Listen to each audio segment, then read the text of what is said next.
everyone. Today's episode is a special one. We've got Charlie Bushnell here to deep dive into Luke with us. But before we get into it, spoiler warning for the Percy Jackson and the Olympians series, both the books and the TV show. We won't be talking about Heroes of Olympus or Trials of Apollo for once, but we will be spoiling the first season and the entire first book series. So if you haven't read through The Last Olympian, please do that before listening to this episode. We're going to be talking all the way through the end here. Also, if you hear us referencing the shirt that Charlie is wearing, it's because he showed up wearing the Cleo's shirt from our merch shop, which was a wonderful surprise. Thank you, Charlie. Unfortunately, we weren't recording the Zoom yet when he showed us, but Emily and I were both recording our own audio, so I can play a clip of our reactions at least here. I mean, I think that's kind of... Wait, oh my god! Oh my god. I still need to buy one. I still don't have one. And for the record, I do now have one. All right, that's it from me. Enjoy the episode.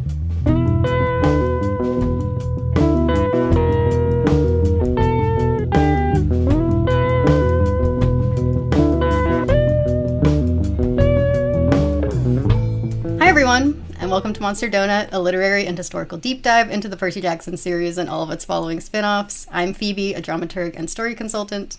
And I'm Emily, a classic scholar-ish. And today we are joined by the incredible talent that brought Luke to life in the Percy Jackson TV series. It's Charlie Bushnell.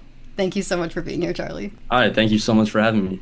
I feel like anyone who has listened to Monster Donut before knows that this is a big day because Luke is probably our favorite topic of conversation. He's an interesting guy. He is. So welcome to the Luke Castellan show. Do you say Castellan or Castellan? Oh my god, I say Castellan. I've been saying Castellan this whole time, but I don't know now because I don't know if you guys saw that post with Rick. And so now I don't even know. I'm lost. I don't know. We were talking to Joe Trace, I think, and he said that Rick Riordan's team told him it was Talia, and then it turns out it's Thalia, and it's just, I feel like there's just a lot of wires being crossed. Yeah, there were definitely a lot of debates on set. Like, I remember one day we were debating all day about if it was Thalia, Talia. I'd even heard, like, Thalia before, and, like, Thalia. And so I was like, I don't know if those were right. But, yeah, we were definitely, a lot of people thought it was Talia, and then we figured out it was Thalia, so we were like, oh, okay. But same with Castellan. And then when I heard Rick say that the other day, like the first thing I did was text Walker, and I was like, oh my god, I've been saying Castellan wrong this whole time. I'm Team Castellan. You're the keeper of the castle. That's. You know, yeah. I was Team Castellan my entire life, and then I think I heard Walker say Castellan, and I was like, oh, I must be wrong, and changed it. I don't know. I think it's open to interpretation at this point. Like, I think whatever you feel in your heart, just go with that. Yeah. So we've been kind of starting all of these interviews with a look toward season 2 because our friends in the writers' room are working on it as we speak. So, first question: are there any specific scenes or moments from the Sea of Monsters that you are looking forward to seeing come to life? Either Luke scenes or just scenes from the Sea of Monsters that you're particularly passionate about? Yeah, I mean, so much. I just reread Sea of Monsters, so I got a refresher. Yeah, first of all, I'm just kind of excited to meet all the new characters for the first time, and I'm excited to see who they cast for, like, Tyson and Selena and Charles. And then for Luke, I'm just excited to be on a cruise ship, and I'm excited to see his wardrobe as well. Yes. Definitely, he's been in that Camp Half-Blood shirt for the past few years, and so he definitely had to switch it up a bit. And how in the book that he's wearing very, like, preppy clothes, which I think works. I think it works for his energy in Sea of Monsters. He has this kind of, like, very much confidence, almost like cocky energy, and so I think I could see Luke rocking, like, a button down or like a polo and some khaki like loafers and all that. But yeah, I think overall I'm excited for obviously like the chariot races. I'm excited to see more of Clarice. Yor's gonna kill it. She's amazing. And like Sea of Monsters is kind of like her book. Like she's in it a lot, and she's a badass. She does some very cool stuff. Yeah, it's her quest. Oh, jinx. Yeah, so definitely excited to see more of Clarice, Polyphemus, and then Cersei's Island too. I'm excited for that. Oh yeah, There are just so many good scenes in Sea of Monsters. Yeah, there's so much. There's so much. And I can't wait to get the scripts and see what they do with it. I just seeing what they've built with season 1 so far as well, with everyone's where they're starting out with their arcs and knowing like what's in the book. I'm just so excited. Like I can see all these opportunities in my brain where I think they're going to take things a little differently that I'm just so excited to see. Yeah, like while you were talking about like how sort of overconfident and cocky Luke comes across in Sea of Monsters, I was thinking about like one of my favorite scenes in the Sea of Monsters is the encounter with Luke on the Princess Andromeda, where he shows Percy and Annabeth and Tyson the golden coffin. And I feel like that scene is one that, like you mentioned, like there are certain scenes that I'm excited to see them play with and change, because I feel like that being the first time that Percy, Luke, and Annabeth are seeing each other after the Lightning Thief, like I feel like their relationships have kind of, a couple of things have been fundamentally changed about like the way that Luke sees Percy or the way that Percy sees Luke. And then we introduced Annabeth to the betrayal scene at the end of the Lightning Thief, and it's like there's so much more that scene can do now. So that's just one that I'm looking at. I'm looking at for Absolutely. that one. I'm also just looking forward to like that fight between Luke and Percy, because me and Walker had such a good time, you know, doing that final fight during the betrayal scene, and so I know that's going to be a lot of fun. But yeah, no, I'm excited to. I feel like Annabeth being there in that for the betrayal definitely adds a whole new dynamic, because you know obviously she wasn't there in the book, and she's kind of in denial about Luke, I feel like, throughout the whole series. But yeah, the fact that she was there and like saw it with her own eyes now, like I'm excited to see how they go about that. And you know, is she gonna be just more angry towards Luke? Like I don't know what they're gonna do, but it's gonna be good. Yeah, I feel like season 2 feels like the time to invest in the Luke and Annabeth dynamic, because I feel like we invested a lot in like the Luke and Percy dynamic in the first season, and now it's like I even just the book, like Sea of Monsters, feels like a lot of it is Percy just kind of observing the way that Annabeth talks about Luke and the way that she talks about Thalia and her past, and like it's a lot of kind of uncovering that. So that's something I'm very much looking forward to. Yes, me too. So, taking it back a little bit, speaking of the Luke Annabeth and the Luke Percy relationship, one of the things that we talked about a lot when we were sort of covering the show was we were wondering what Luke's perspective was in his relationship with Percy, and at what point the turning points were. So we were wondering if you had your own sort of idea going in, like what sort of was going through Luke's mind throughout the series, but especially in like episode 2 we were talking about when they're spending all that time at camp. Me and Walker have talked about this, and we think that Luke and Percy like were actually friends. Like I don't think Luke was faking any of it. I think he genuinely wanted to befriend Percy, and you know the fact that they made that change from the book in that final scene where, you know, obviously in the book Luke kind of just takes Percy out to the woods and is like, okay, I'm gonna kill you now. But in the show it's like he tries to recruit him, and so I think Luke, you know, throughout the show, I think he sees a lot of himself in Percy, because, you know, Percy definitely understands where Luke is coming from. But I think Percy is just like, the only reason why he doesn't go to Luke's side is because Luke has been a part of this world for so much longer than he has. And I mean, this has been Luke's entire life, you know, and he sees kind of just like nothing positive about it. Whereas Percy is still like, it's been like a couple weeks at this point, if even that. And so I think he's still holding on to hope, and of course, like, you know, he has that interaction with his dad, and he has Annabeth and Grover, and so he's still holding on to like hope about the gods and this world in general. Whereas Luke has kind of lost all hope. But I think Luke truly believed that Percy would join his side in the end there, and I think he was sort of just buttering him up all season to make that happen. And so, yeah, like I said, I don't think Luke was faking any of it. I don't think he was like playing him the whole time. I think he genuinely was like saw a lot of himself in Percy and just wanted to make that happen. And I just think that's so interesting because, I mean, especially given the t-shirt, right? We have to talk about the class of it all. But I think that's so interesting, too, considering that in the show, Luke is the one who introduces Percy to this idea that's, like, a very integral piece of being a hero in, like, Greek mythology. It's huge in the Iliad, especially.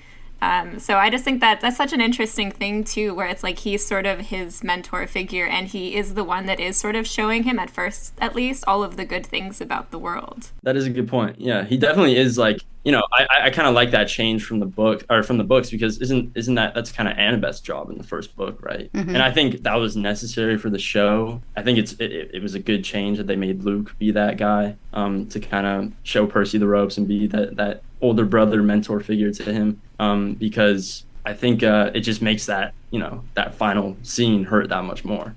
Because what we wanted to achieve was we wanted Luke to come across as this nice guy, like this kind of calming, cool presence at camp. And so, yeah, we really wanted to achieve that, so that the audience, everyone who, I'm sure most of the viewers read the book, so they knew what was coming. But, for the people who didn't read the books, we still wanted them to be surprised at the end. And so I'm glad that they made Luke that role instead of Annabeth. I think also, like, it's not necessarily a contradiction, right? Because I feel like there is still so much that Luke still yearns for within this world, even if he maybe doesn't want to admit it quite out loud. So yeah. I think, like, having him and Percy be able to connect on that level at that point in time where they're both really disillusioned with their godly parents, I think was a really special connection to make. Yeah, no, I think Luke, he definitely does have this sort of fascination with glory, I mean, he talks about it a lot. And in the end, I mean, that's kind of what, like, he achieves, in The Last Olympian, that final sacrifice he makes. But yeah, I think part of him, I mean, I said that he lost all hope, but I think subconsciously part of him wants to, is so obsessed with glory, because I think a part of him still does want to kind of like impress his father, and because he's felt abandoned his whole life. Like, Hermes basically abandoned him when he was a baby, and so I think that's enough to make a kid kind of feel like that they're not enough. And then when he did have the chance to go on a quest that Hermes sent him on, it didn't go well, and it's something that Hercules already did. So, he was like, he even says it himself, he's like, where's the glory in repeating what others have done?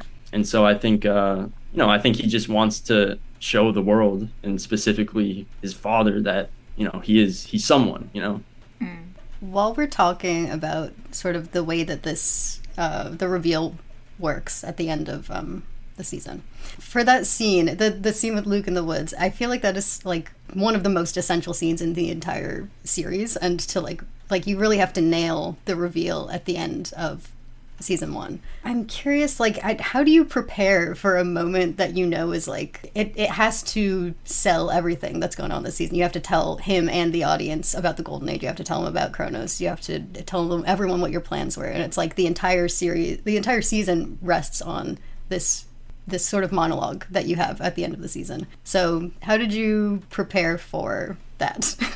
Yeah, I think I mean, first thing I did obviously was just kind of read that part in the book over and over again. Obviously, it's different than what goes down in the book, but still just kind of getting the feel for it. But, I think something that when we were working on that final scene, it kind of just, I feel like it all just happened very naturally, actually. Like, I think we shot that for like 3 days. We were on the volume stage, and so there was a lot of moving parts, and they had to like move the whole stage around. So it was like a 3-day shoot, and so over that time, Walker and I, we had a lot of time to really talk about the scene, and we had a lot of help from our acting coach on set, Andrew, who's the best, and he really helped us out. But just we really got I feel like me and Walker like really got to connect on such a deep level during that scene, and like, so much of it just happened that like the tears in our eyes and all that, like none of that was in the script. Like it just happened, like it just sort of happened. And I'm kind of glad that they went for the more empathetic approach. Like I think a lot of people understand this version of Luke a lot more than the book version. In the book, he's definitely just kind of like the villain, the bad guy, whereas this Luke is, we get to see more where he's coming from and why he's doing what he's doing, and that he tries to recruit Percy, which I think is a good change as well. But yeah, no, it all just like happened very naturally, and just like had a lot of conversations on set with everyone, and especially Walker and Andrew and Dan and John and Jet, the director. I remember like feeling so present in that moment during the filming of that scene, especially Walker. Like I felt like I was just feeling all the feelings that Luke was feeling in that moment, and I think Walker was same for Walker with Percy. And I think it turned out really well. I'm very happy with the final version. Yeah. It's amazing. We were just talking about how like you come across simultaneously like so earnest while telling Percy this and showing him backbiter, but also like, you know, we were talking with John about how it also seems like Luke understands that he's the bad guy here, but like can't fully understand exactly why he's the bad guy, but like he understands on some level that he's betraying Annabeth or that he almost hurt Grover. 100%. It's just a very multifaceted performance. Thank you so much. Yeah, no, I totally agree. I think he knows that what he's doing is not wrong, because I think he truly believes that, you know, he's in the right here. I think he thinks he's on the right side of history here, but yeah, it just goes against everything that they've learned. I guess it goes against the whole world they were brought up in. You know, defying the gods, like that's just something you don't do. But he was like, I'm gonna do it. But yeah, especially in that moment with Annabeth, when, you know, we figure out that she's been listening this whole time. And I think in that, like the fact that he just kind of runs away instead of facing her, because he knows like that it's just like too late. Like there's no explaining this to her. Like he just knows this looks bad for him, even though he still stands behind what he's doing. Like you said, he just doesn't understand why they can't see what he's seeing, I guess. Yeah. I think that's something, like, especially in the show version of Luke as well, that I saw so much, was, like, how much all of these little tiny things are just, like, in the periphery, like, haunting him. Like, one of my favorite moments from your performance was in episode 3, in the scene where you're giving Percy the shoes. And you sort of heaved this deep sigh before you said Maya to show him how it worked, how the shoes work. And that actually made me realize that I'd never, like, looked up the word before. Like, I sort of knew it was, like, Maya's the mother of Hermes in mythology, but I'd never really thought about it. And I looked it up. It actually means, like, good mother. And also, Maya is the origin of the word May. So, like, every time he used this magic item, presumably, he had to think about his mom. Yeah, I didn't even know that. Wow. Yeah, I didn't either until I looked it up, because I was like, wait, there's so much weight to the way you delivered that line, where I was like, I feel like there's something here. So I looked into it, and it was just like, oh, wow. And then also in episode 8, when you're drawing like the H with backbiter to use your, like, again, your other magic item, it feels like you're sort of having to always, like, like Luke is sort of always stuck having to acknowledge the existence of his parents, even though he's trying to get out of that cycle and get out of that world, in like his own way. I don't know. I love what the writers and also you've done to bring Luke to life in this series. Thank you. Yeah, we definitely wanted to drop like a couple hints of like, you know, maybe Luke isn't too fond of this world or the gods. And, you know, because he does that in the book as well. Like there are moments where, I mean, Percy even clocks it, where he's talking about Hermes at some point. And it's been a while since I've read The Lightning Thief, but he, you know, like, and then Percy's like, the way he said that, like, I don't know, there's something weird about the way he said that. And so, yeah, we definitely wanted to drop little hints here and there, kind of displaying Luke's distaste towards the gods and specifically his father. But yeah, I think it's all just like, it's a sensitive subject for him, you know. Luke has a rough past, and I think it's hard for him to revisit that sometimes. I was just thinking, like, every scene that Luke has kind of has to serve a dual purpose, because Luke has all of these ulterior motives, but also, like John said in our interview with him, he said there's not a scene in the show where Luke is pretending to be anybody other than who he is. And so you kind of have to play these kind of two sides of Luke, but it's always just like, it's just Luke. Yeah, Luke, he is just being himself. Like, he's not trying to hide who he is. I think he was just waiting for the right moment to let that all out. But yeah, I think there's just definitely, like I said, there are moments where we just tried to drop little hints of how he's actually feeling. Like I remember for the burnt offering scene, when I'm telling Percy about like you burn the piece that you'll miss the most, because then they know that you really care and they'll listen. And like I kind of do, like, I didn't even realize, like, I went and rewatched it not too long ago. like he almost like rolls his eyes in that moment, like saying that like, oh, they'll listen, because he knows that like most of the time they don't, or at least that's been his experience, you know. Every time he's kind of tried to maybe ask Hermes for help or whatever it might be, he was never really there for him. And so I think he all thinks it's, you know, excuse my French, but like I think he thinks it's kind of bullshit, you know, the whole thing.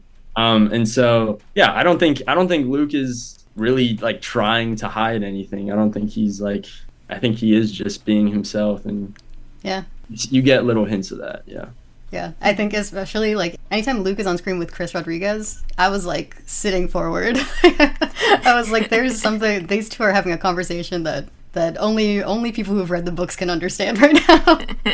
Yeah. Okay, so I want to switch gears slightly because we're giving Luke a lot of sympathy, as we should, as we always do. But I do want to ask, because Luke is like kind of a controversial character. You know, a lot of people love him, but a lot of people hate him. So when you first read the series, or when you first encountered the series, were you immediately Team Luke, or did he take some time to grow on you? Were you a Luke hater? I mean, here's the thing. My mom read my brother and I the first couple books when we were younger. And I've been aware of Percy Jackson for as long as I can remember, but I hadn't actually read the books until I like myself. I hadn't read them myself until I got the role. And literally like the day I got the role, I went directly to the bookstore and bought all the books and just got right into it. And so, you know, I think I was definitely a little biased towards Luke while reading them, you know, just because I'm playing them. And as an actor, they always say like, you can't really judge your own character. That's just not something you're supposed to do. And so I always tried to understand like where Luke was coming from and remembered, you know, his history and all that. But I mean, I'm a massive fan of the books now. Like once I started reading them, it was hard for me to put them down. And there were definitely moments where I almost forgot that I was playing Luke and I was just like enjoying reading the story, and Luke would do something and be like, oh man, Luke, like what the hell, man? So yeah, I mean there were definitely moments where I was not proud of Luke. I think Luke's actions or his feelings, even in the books, are 100% justified. I think it's easy to understand where he's coming from, but yeah, I think some of his actions are not. I think he could have went about it very differently. And I'm excited to see kind of what they do with the show, because we kind of did get this more understanding version of Luke in the show. And so I'm excited to see what they do with that. Is he like, I don't know, like he definitely, like we were talking about earlier, like in Sea of Monsters, he definitely kind of goes like full villain mode, I feel like. Yeah. That cocky energy and like, and his preppy clothes, and so so easy to hate if you want to. Yeah, no, he is. And so, you know, part of me thinks like they kind of have to go that route a little bit, because just for storytelling purposes, like Percy is the hero of the story and Luke is the antagonist, and so, you know, I would understand if they went a little, but I think it's important to still get little glimpses of Luke's humanity, I guess, and what he's feeling. I mean, I feel like I particularly enjoy the like level of confidence and cockiness that exists in Sea of Monsters because of how much it gets like broken down in the following books. You know, like he seems like he's totally confident and in control in that book, and then like even by Titan's Curse, it seems like he's realized that like he's in too deep. So yeah, I feel like I know. I feel like that's the only book where he really feels like he's like stepped fully into his power. I think he's on a power trip for sure in Sea of Monsters. And then I think he comes to his senses a little more in the other books and maybe realizes like, oh man, yeah, like you said, he's in too deep. But yeah, very excited for what's to come, and I'm excited to see where they go with it.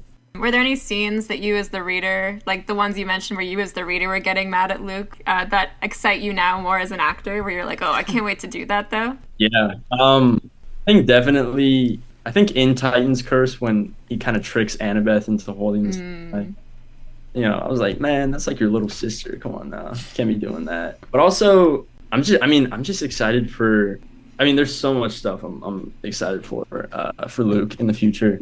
I'm definitely excited to for all the Chronos stuff, and when he kind of takes over his body and look at the golden eyes. Yeah, you've kind of been cast as two people. Yeah, that'll be interesting. I don't know, like, if I'll have to come up with a whole new voice or something, or if they'll, like, do that in post-production. Body language, like... Body language, yeah, no, I'm gonna have to literally create, like, a whole new character. Yeah. Oh, man. I think also in the beginning of The Last Olympian with Charles on the ship, that was a sad scene. But, you know, that wasn't really Luke at that moment. That was technically Kronos. And so I think Luke, I mean, isn't it even we find out in Battle of the Labyrinth that he sort of wanted to get out of it, right? Like, didn't he go to Annabeth? Yeah.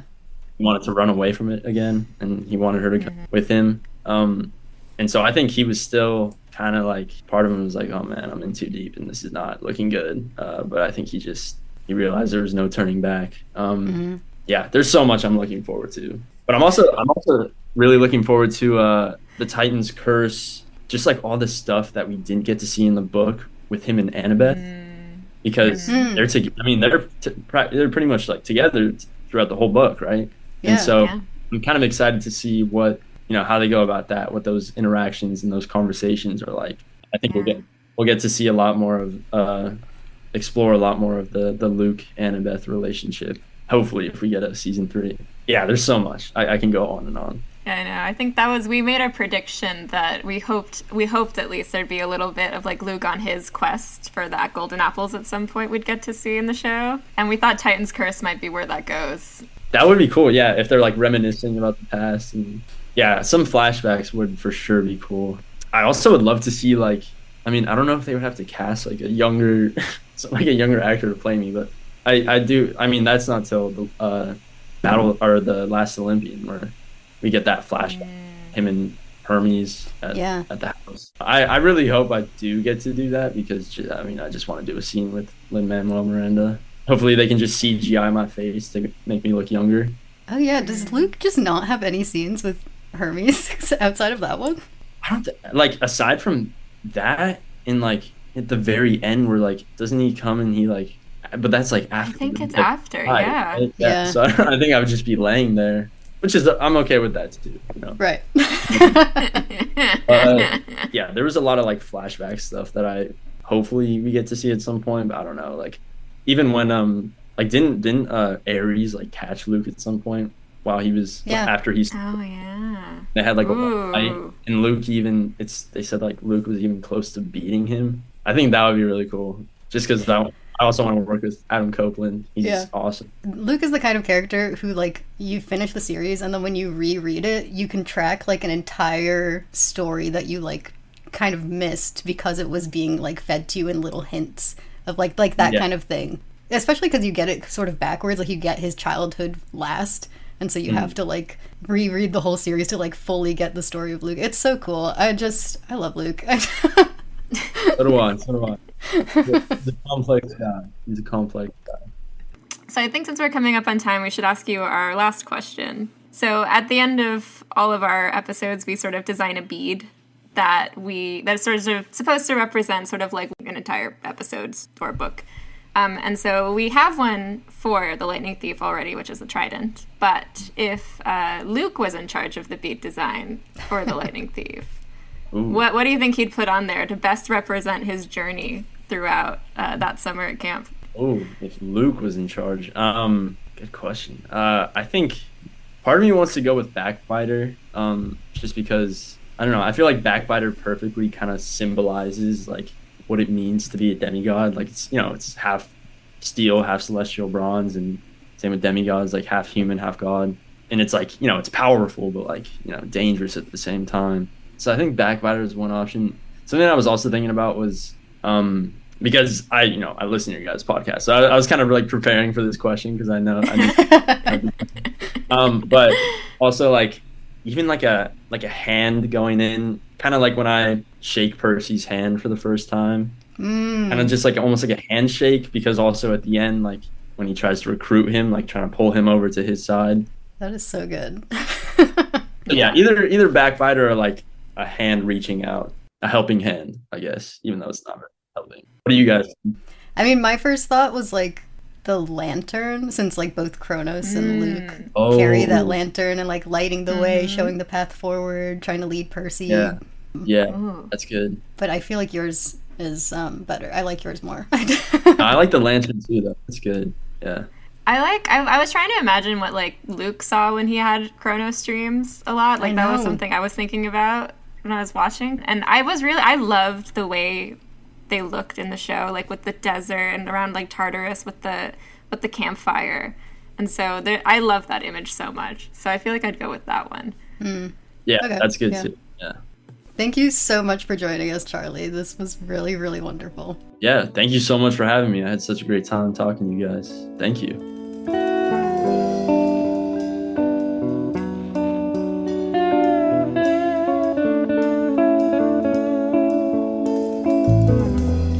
Thank you all for listening to Monster Donut. Thank you, Charlie, for joining us. Next time will likely be our season 1 wrap-up episode. So yes, finally. Finally.